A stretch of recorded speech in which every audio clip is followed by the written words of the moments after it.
Sabarmati online classes में आप सभी का स्वागत है। तो इस वीडियो में हम क्लास 12th फिजिक्स के अंतर्गत बायो सेवर्ट का नियम देखेंगे। बहुत ही इम्पोर्टेंट नियम है हमारा ये बायो सेवर्ट का नियम। बायो तथा सेवर्ट नामक दो फ्रांसीसी वैज्ञानिकों ने दिया था। उन्होंने क्या किया था, जो चुंबकीय क्षेत्र होता है उसके संबंध में एक नियम दिया था।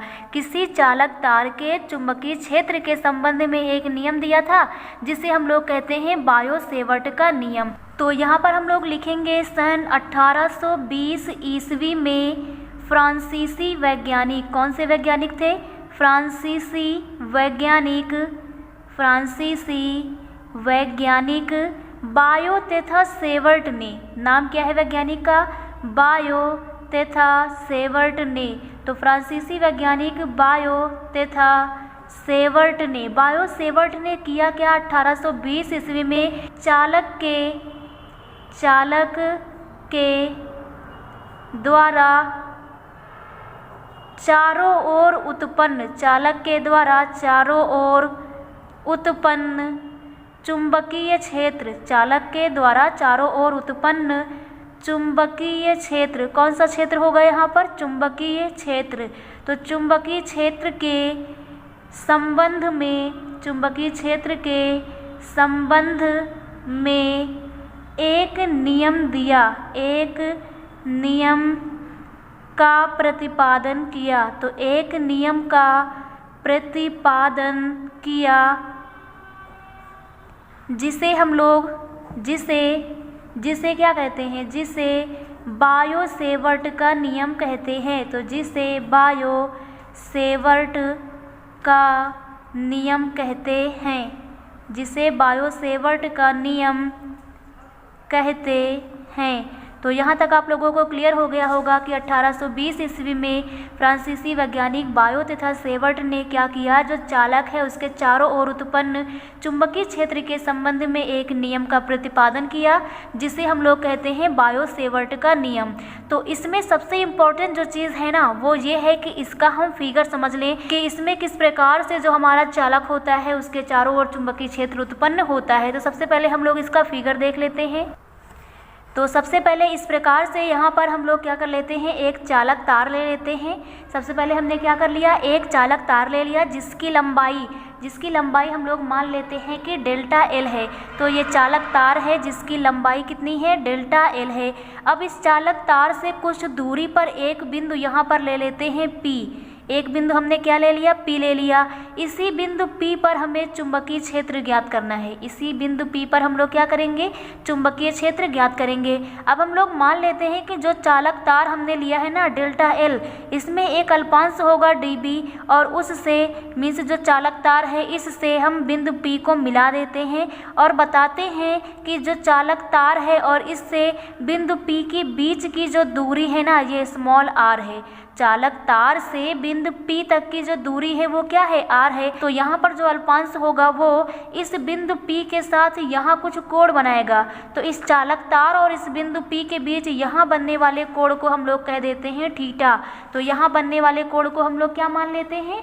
थीटा मान लेते हैं। तो अब इसी बिंदु P पर हमें चुंबकीय क्षेत्र ज्ञात करना होता है। तो यहाँ पर हम बताएंगे कि जो बिंदु P है ना, इस पर जो चुंबकीय क्षेत्र उत्पन्न होगा वो B होगा। चुंबकीय क्षेत्र उत्पन्न होगा वो क्या होगा? B होगा। तो वो चुंबकीय क्षेत्र किस प्रकार से संबंध रखता है? चुंबकीय क्षेत्र और इस R का क्या संबंध है?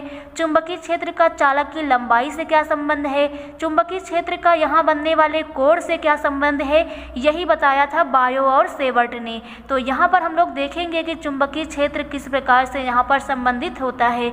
तो यहाँ पर आप लोगों को ये फिगर क्लियर हो गया होगा बायो सेवर्ट के नियम का। तो अब यहाँ पर हम लोग लिखते हैं बायो सेवर्ट के नियमानुसार, यहाँ पर हम लोग लिखेंगे बायो सेवर्ट के नियमानुसार कि बायो सेवर्ट के नियम के अनुसार क्या हो जाएगा। तो जो बायो सेवर्ट का नियम है वो कहता है कि जो चुंबकीय क्षेत्र dB है, चुंबकीय क्षेत्र जो क्या है वो dB है, वो चालक में बहने वाली धारा, यहाँ पर हम लोग मान लेते हैं कि यहाँ पर एक धारा बह रही है, वो I है। तो जो चुंबकीय क्षेत्र dB होगा वो चालक में बहने वाली धारा जो I है ना, इसके समानुपाती होती है। समानुपाती का मतलब होता है कि जिस प्रकार से परिवर्तन हमारा चुंबकीय क्षेत्र में होगा उसी प्रकार से परिवर्तन धारा में होगा। तो यहाँ पर सबसे पहला पॉइंट हम लोग लिखते हैं, सबसे पहला पॉइंट ये लिखेंगे कि चुंबकीय क्षेत्र dB, चुंबकीय क्षेत्र dB चालक में बहने वाली धारा, चालक में बहने वाली धारा I के, बहने वाली धारा क्या है, I के समानुपाती होती है। समानुपाती को ही हम लोग अनुक्रमानुपाती भी बोलते हैं। तो धारा के समानुपाती होती है। मीन्स यहाँ पर क्या हो जाएगा, तो मीन्स यहाँ पर ये हो जाएगा कि जो dB है ना, dB वो क्या हो जाएगा, समानुपाती हो जाएगा I के। समानुपाती का मतलब है कि अगर I बढ़ेगा तो dB बढ़ेगा, मीन्स चुंबकीय क्षेत्र बढ़ेगा तो धारा बढ़ेगी, चुंबकीय क्षेत्र घटेगा तो धारा घटेगी। तो ये होता है हमारा समानुपाती। तो पहला पॉइंट आप लोगों को क्लियर हो गया होगा। नेक्स्ट हम लोग लिखते हैं दूसरा पॉइंट। दूसरा पॉइंट ये कहता है कि जो चालक का चुंबकीय क्षेत्र dB है ना, जो चालक का चुंबकीय क्षेत्र dB है वो चालक की लंबाई डेल्टा L के अनुक्रमानुपाती होता है, मीन्स समानुपाती होता है। तो पहला पॉइंट आपको बताना है कि धारा के समानुपाती होगा चुंबकीय क्षेत्र। दूसरा पॉइंट बताना है कि जो चुंबकीय क्षेत्र होगा ना, ये इसकी लंबाई, जो चालक है ना, इसकी लंबाई के भी समानुपाती होगा। तो यहाँ पर हम लोग दूसरा पॉइंट लिखते हैं कि चुंबकीय क्षेत्र, क्या लिखेंगे, चुंबकीय क्षेत्र चालक की लंबाई, चुंबकीय क्षेत्र चालक की लंबाई हमने कितनी मानी है, डेल्टा L। तो चुंबकीय क्षेत्र चालक की लंबाई डेल्टा L या DL, चुंबकीय क्षेत्र चालक की लंबाई DL के समानुपाती होती है। चुंबकीय क्षेत्र क्या होता है, समानुपाती होता है।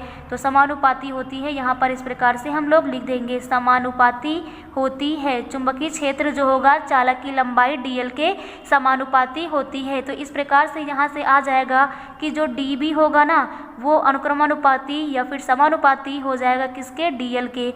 याद रखिएगा, अनुक्रमानुपाती और समानुपाती का मतलब होता है सेम, लेकिन जो व्युत्क्रमानुपाती होता है ना वो अलग होता है। अनुक्रमानुपाती या समानुपाती का मतलब होता है जो परिवर्तन इधर आगे होगा वही परिवर्तन इधर पीछे भी होगा। तो दूसरा पॉइंट भी आप लोगों को क्लियर हो गया होगा। इसके बाद हम लोग तीसरा पॉइंट लिखते हैं। तीसरा पॉइंट हम लोग लिखते हैं यहाँ दूरी को लेकर, कि जो बिंदु P से इस चालक तार की दूरी है ना R, इससे क्या संबंध होगा चुंबकीय क्षेत्र का। तो जो चुंबकीय क्षेत्र होता है, चुंबकीय क्षेत्र जो होता है ये चालक से बिंदु P तक की दूरी के, ध्यान दीजिएगा, चुंबकीय क्षेत्र चालक से बिंदु P तक की दूरी मीन्स किसके, R के वर्ग के मीन्स R का क्या करना है, वर्ग करना है। तो R के वर्ग के व्युत्क्रमानुपाती होती है। क्या होती है, व्युत्क्रमानुपाती। व्युत्क्रमानुपाती का मतलब 1/, करके होगा। तो यहाँ पर हम लोग लिखेंगे कि चुंबकीय क्षेत्र, क्या चीज़, चुंबकीय क्षेत्र क्या होता है, चुंबकीय क्षेत्र चालक तथा बिंदु P, चुंबकीय क्षेत्र चालक तथा बिंदु P के बीच की दूरी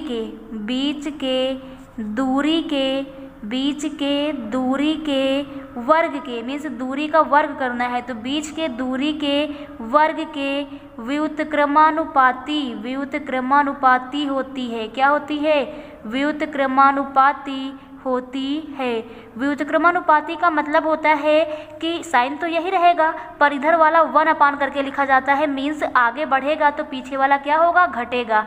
तो इसे हम लोग कुछ इस प्रकार से लिखते हैं कि जो dB होगा, dB ये व्युत्क्रमानुपाती होगा। साइन दोनों में एक ही बनता है, बस पीछे वाला 1/, करके 1/, दूरी क्या है, R, और इसके वर्ग के, तो दूरी के वर्ग के व्युत्क्रमानुपाती कहा जाएगा इसे। तो इस प्रकार से हो जाएगा dB व्युत्क्रमानुपाती होता है r² के, लिखा जाएगा dB और ये साइन लगाया जाएगा 1/r²।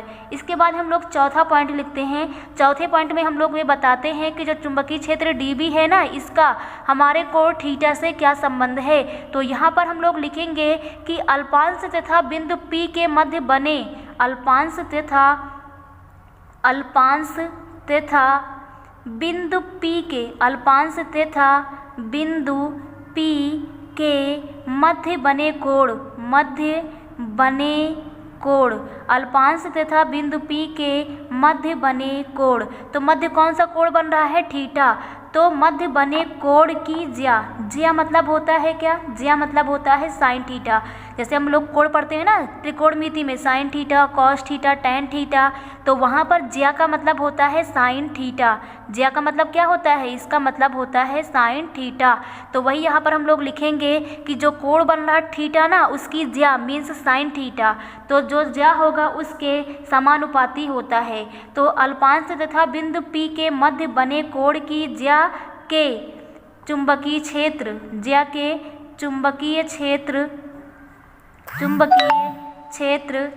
क्षेत्र समानुपाती होता है। चुंबकीय क्षेत्र क्या होता है? समानुपाती होता है। तो यहाँ से आपको आसानी से याद हो जाएगा। तो यहाँ से हो जाएगा हमारा क्या? तो हम लोग यहाँ पर लिखेंगे कि जो dB होगा वो क्या हो जाएगा? समानुपाती हो जाएगा साइन थीटा के। तो इस प्रकार से आप लोगों को क्लियर हो गया होगा कि केवल एक ही में व्युत्क्रमानुपाती है, किसमें? दूरी के वर्ग के व्युत्क्रमानुपाती। बाकी जो हम लोग धारा बोलेंगे, जो हम लोग चालक की लंबाई बोलेंगे और जो हम लोग बीच में बनने वाले कोण की ज्या बोलेंगे, इन सब में समानुपाती होता है। केवल चुंबकीय क्षेत्र जो होगा वो चालक और बिंदु P के बीच की दूरी के वर्ग के व्युत्क्रमानुपाती होता है। तो इस प्रकार से आपको ये 4 इक्वेशन दिख रही होंगी, फर्स्ट, सेकंड, थर्ड और फोर्थ। तो अगर हम इनको एक एक करके ना बोलना चाहें तो इनको हम एक साथ भी बोल सकते हैं कि डायरेक्ट कि चुंबकीय क्षेत्र किसके समानुपाती और किसके व्युत्क्रमानुपाती है।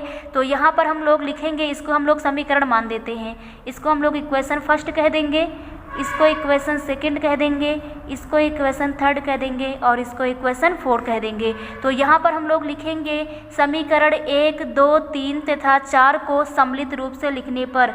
तो समीकरण 1, 2, 3 तथा 4 को सम्मिलित, 4 को क्या करने पर? सम्मिलित रूप से लिखने पर, सम्मिलित रूप से लिखने पर। तो सम्मिलित रूप से इसे हम लोग लिख देंगे तो क्या हो जाएगा?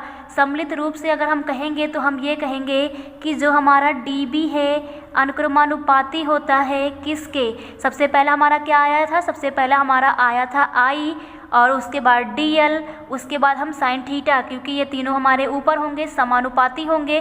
तो समानुपाती के साथ में इनको हम रखेंगे। तो यहाँ से आ जाएगा I, क्या आ जाएगा? I आ जाएगा, dl आ जाएगा, साइन थीटा आ जाएगा और जो हमारा 1 करके था इसमें 1 है तो 1 का मल्टीप्लाई होगा तो यही बचेगा। तो डायरेक्ट हम लोग लिखेंगे अपॉन r²। तो यहाँ से हमारा आ जाएगा कि जो dB होता है वो अनुक्रमानुपाती होता है dl साइन थीटा के तथा व्युत्क्रमानुपाती होता है r² के। तो आप लोगों को इस प्रकार से क्लियर हो गया होगा कि बायो-सेवर्ट का नियम मुख्यतः ये है। इसमें 4 पॉइंट हैं जो आप लोगों को क्रम से याद हो जाएंगे। धारा के समानुपाती होता है, चालक की लंबाई के समानुपाती होता है, बीच की दूरी के वर्ग के व्युत्क्रमानुपाती होता है और बनने वाला जो कोण है उसकी ज्या के समानुपाती होता है। तो इस प्रकार से आप लोगों को आसानी से क्लियर हो गया होगा कि बायो-सेवर्ट का नियम क्या है। बायो और सेवर्ट 2 फ्रांसीसी वैज्ञानिक थे और 1820 ईस्वी में बायो-सेवर्ट ने अपना ये नियम दिया था चुंबकीय क्षेत्र के संबंध में। तो आप लोगों को बायो-सेवर्ट का नियम अच्छे से क्लियर हो गया होगा। Thank you.